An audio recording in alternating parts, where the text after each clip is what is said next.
இதெல்லாம் வெக்கமே கிடையாதா? இது பேர் திராவிட மாடல் ஆட்சியா? இதெல்லாம் எங்கன்னா தூக்கு பண்ணி தொங்குங்க. இப்ப நீங்க பார்த்த வண்டி ஆட்டோ எல்லாமே வந்து இந்த ரோட்ல தான் நின்றுது. எல்லா வண்டியும் எடுத்து போய் இனிமே பிரயோஜனமே படாத அளவுக்கு சுக்குநூறா நொறுக்கி போட்டாங்க. ஜேசிபில எடுத்து ஒரு லாரியில வச்சு அமுக்கி வாகனத்தை உடைச்சு ஒரு இவ்வளவு பேரோட வாழ்வாதாரத்தை கெடுத்துருக்காங்க. எல்லாருமே வாடகை ஆட்டோ ஓட்டுங்க, ஆட்டோ வாடகை கட்டணும், குழந்தைக்கு ஃபீஸ் கட்டணும், வீட்டு வாடகை கட்டணும், ரேஷன் வாங்கணும். இந்த ஆட்டோ எத்தனை நசுக்கி போட்டு வந்துடுறாங்க. ஒவ்வொரு ஆட்டோவும் 1 லட்சத்துக்கு மேல இப்ப செலவாகிற மாதிரி இருக்குது. இந்த ரோட்ல நின்று வண்டி தான். இதே ரோட்ல இவ்வளவு பஸ் பாருங்க, இது ஒரு பிரைவேட் பஸ் இதே ரோட்ல நிக்குது. இந்த பஸ்ஸோட ஓனர் வந்து ஒரு கோடீஸ்வரன். அவனுக்கு ஆதாயம் பண்ணிட்டு இருக்காங்க. இந்த பஸ்ஸை எடுக்க மாட்டாங்க. இதெல்லாம் ரோட்ல வண்டி நிக்கிறது தெரியலையா? இந்த பஸ் ஓனர் காலேஜ் பஸ் நிக்குது.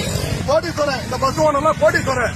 500 கோடி 1000 கோடி வச்சிருப்பான். இந்த அரசாங்கத்தோட ஜேசிபி, இந்த கார்பரேஷனோட ஜேசிபி எங்க ஆட்டோவை உடைச்சு நொறுக்குதுல, அதே ஜேசிபி இந்த பஸ் ஒரு காலேஜ் ஓனரோட பஸ். இந்த பஸ் மேல போடுமா?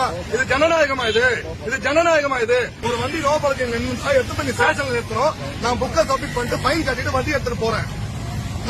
என்கிட்ட புக்கு, இன்சூரன்ஸ் எல்லாமே இருக்குது. நீ ஜேசிபில எடுத்து லாரியில வச்சு அமைக்கி நசுக்கி தூள்தூளாகி இருக்கிறீங்க வண்டிய. காமிச்சது அந்த வீடியோல போர் மாதிரி கொட்டி வச்சிருக்காங்க ஆட்டோ. அவ்வளவு ஆட்டோ இல்ல, ஒருத்தர் குடும்பம் சோறு திருட்டு வந்த வண்டி கிடையாது. அதே ரோட்டு எடுத்துற வண்டி எஃப்சிஎல் போடுது. இந்த வண்டி ஓனர் யாரு? 1 மாசம் தான் கரெக்டா குடுத்துறாரு அவங்களுக்கு. மாமூல் வாங்கின்னு